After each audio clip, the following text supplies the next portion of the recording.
tu vois ta femme qui est à côté en train d'agoniser, qui est littéralement en train de se noyer, bah, tu t'amuses pas à lui appuyer la tête dans l'eau, quoi. Justement, tu essayes de la soulever, lui dire bah, viens, on va apprendre à renager ensemble et, pour éviter que tu te renoies de nouveau. Donc, tu lui en veux? Non.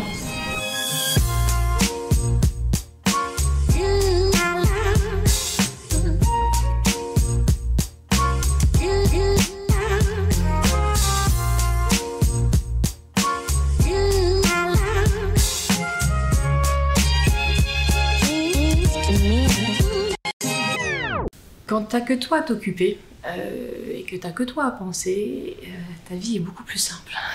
Et tu fais plein de choses et tu penses pas aux conséquences que ça va avoir parce que tu sais que ça implique que toi ou à la limite ta moitié. Mais voilà, tu vis pour toi, tu fais ce que t'as envie de faire quand tu veux et t'es pas en train de te dire ah, attends, est-ce que j'ai réservé le centre pour faire ça? Est-ce que la nounou elle pourra me le prendre si je change ça? Est-ce que... Et en fait, c'est bien. C'est pas mal. Et en fait, la maternité t'apprend à avoir un peu plus de rigueur et d'organisation parce que sinon, tu t'en sors pas. Tu peux pas continuer à faire la bringue quand tu faisais, tu peux pas continuer à faire tes virées entre copines tous les week-ends ou partir comme tu pouvais le faire avant. Tu peux pas continuer à avoir cette insouciance. Et tu comprends aussi peut-être d'autres personnes qui étaient peut-être maman avant toi et tu te dis là ça va, elle peut sortir, elle peut faire ça, elle a la mamie à côté, enfin c'est je vois pas où est le problème. Et en fait tu te dis ah non en fait c'est galère, je comprends mieux pourquoi il y a des fois ça se joignait pas à nous ou des choses comme ça. Pour moi tu recommences ta vie à partir du moment où tu viens de maman. Tu passes à un autre cap comme quand tu passes le cap de l'adolescence et que bah, t'es plus en train de jouer à la poupée comme tu faisais avant quand t'étais une petite fille. Le cap de l'adolescence, tu recommences ta vie. Et le cap de la maman, c'est pareil, quoi. Mon homme n'était pas préparé, en fait, à recevoir cette vague d'émotions qu'était la naissance d'un enfant. Et je pense, bah, comme beaucoup d'hommes, ils n'ont pas toute cette partie de grossesse où tu as tout ce qui monte progressivement. Et lui, pour le coup, se l'est pris de plein fouet à la naissance de sa fille. Et lui a un peu été submergé. Et ça a été assez difficile de reprendre sa place. En tout cas, en tant que femme, en tant que mère, et de dire que j'étais là aussi. Et cette relation qui est encore aujourd'hui très très fusionnelle est difficile à... Je veux pas la défaire parce que c'est beau l'amour, mais il a fallu apprendre que l'amour pouvait se démultiplier et ne pas être que dans un seul sens. On avait beau réexpliquer les choses, en parler, parce que qu'est-ce qu'on en a parlé de notre situation de couple, mais je crois que l'un comme l'autre on s'écoutait pas. C'est toujours plus facile de faire des reproches, donc je pense qu'on s'est assailli de reproches, mais d'une façon inconcevable. Je passais énormément de temps au travail, donc du coup peu à la maison, donc du coup c'était un reproche en plus à faire, mais du coup c'était le reproche de dire oui mais comme ça va pas à la maison, bah j'ai aucun intérêt à rentrer, je préfère être au travail. Et en fait c'était la spirale infernale. Lui a subi un licenciement et pour le coup le chômage, tout le monde dit ah c'est cool le chômage, t'es à la maison et tout, mais en fait je pense que c'est un calvaire pour chaque personne qui subisse ce moment-là de chômage, d'inactivité. Je cherchais comment pouvoir me séparer de lui, pouvoir garder ma maison, pouvoir combiner et travail et regarder et pouvoir être une maman solo, et ça n'allait plus parce que tu croules sous les choses et t'as l'impression de pas s'en sortir, que t'as toujours un truc à faire, puis en même temps tu veux quand même profiter de ta vie et faire autre chose. Et donc c'était justement cet ajustement de ma vie de maman, ma vie de jeune femme, ma vie de couple et tout. Et c'était puis je sais pas, mais je trouve que en tant que femme on veut toujours bien faire, toujours faire plus, toujours réussir à composer. Et en fait toute seule c'est difficile. Et il faut réussir à dire à l'autre, bon maintenant il faut que tu m'aides parce que moi en fait je m'en sors pas. J'ai pas de recette miracle en tout cas, je pourrais pas dire ouais j'ai fait ça comme ça va mieux grâce à ça, on a vu une psychologue pour couple, c'est grâce à ça que ça va mieux. Non, ça a vraiment été de l'écoute tous les deux. Et c'est toutes ces petites prises de conscience en fait qui ont fait que c'est reparti quoi. C'est reparti, puis encore une fois je pense que c'est la naissance de Ethan qui a fait que bon Ouais, en fait, ouais, je peux carrément aimer 10 000 personnes à la fois, ça passe. Ça passe. Mon cœur, il peut tout donner, il peut tout prendre. Donc, finalement, voilà, je vais arrêter de me focaliser sur une personne et je vais commencer à redistribuer à tout le monde, quoi. Je dirais pas qu'il est exceptionnel, je trouve qu'il est juste mon égal et qu'il fait tout autant que moi. Quel a été l'élément déclencheur pour lever le pied au boulot? Ça a été ma fille qui, à un moment, a cessé de m'appeler maman, mais par mon prénom, Fiona. C'est le moment où je me suis dit, ouais, c'est bien d'être accro au travail, c'est bien d'avoir une ambition de carrière et des choses comme ça, mais faut pas que ça soit au détriment de ta vie de famille. Pour le coup, je suis quelqu'un d'assez ambitieuse au travail, donc j'aurais voulu prendre un poste plus élevé après, donc avoir d'autres responsabilités, avoir encore plus d'implication après au travail. Encore une fois, je pense que j'ai, moi, besoin, pour mon épanouissement personnel, d'avoir ce travail. Pour moi, j'ai pas cet épanouissement d'être mère au foyer.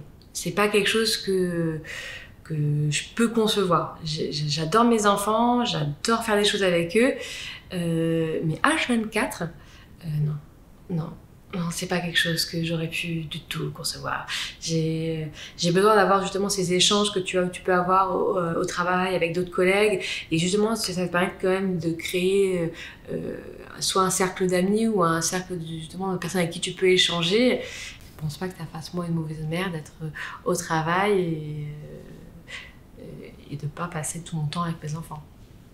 Pour le coup, mes parents ont divorcé, donc j'ai vu après la détresse dans laquelle ma mère était, d'être sans emploi, sans revenu du coup. Elle conduit pas non plus, donc c'était très compliqué. Alors peut-être que du coup, ça m'a fait un déclic en moi-même en disant non mais moi je veux absolument pas reproduire ça, je veux être indépendante, autonome, et à aucun moment je veux dépendre de ma moitié pour faire quoi que ce soit dans ma vie. Je sais pas, je pourrais pas l'expliquer le pourquoi j'ai ça dans les veines, mais en tout cas non, j'aime travailler. La chose dont j'avais plus peur pendant mes grossesses, c'était les vergetures. J'en ai eu pendant mon adolescence, quand tu commences à avoir ton corps de femme. J'en ai eu partout sur les cuisses, les fesses, et c'était vraiment ma hantise en me disant oh là là, mais quand je vais être enceinte, c'est obligé, genre d'en avoir plein le ventre, ça va craquer dans tous les sens, ça va juste être horrible. Et non. Après deux grossesses, j'ai pas à me plaindre. J'ai pas le corps parfait, j'ai plus le corps de mes 18 ans non plus. Faut juste se faire une raison. Et voilà, je me dis, pour l'instant, il me dérange pas. Je l'aime bien. À quel moment du jour ou de la nuit tu te sens le plus belle? Il n'y a pas de moment plus que d'autres. Je vais aimer quand ma fille va me dire « Maman, t'es belle » et ça me va bien quand elle me le dit en fait. Je me dis « Ah, bon, moi c'est gentil ma fille ». Et ça va être encore plus quand je vais avoir les cheveux en vrac et que je suis pas maquillée, qu'elle me le dit quand même et qu'elle me fait des bisous et des choses comme ça. Dans mon entourage, j'ai quand même pas mal de copines qui se sont séparées après la naissance du premier.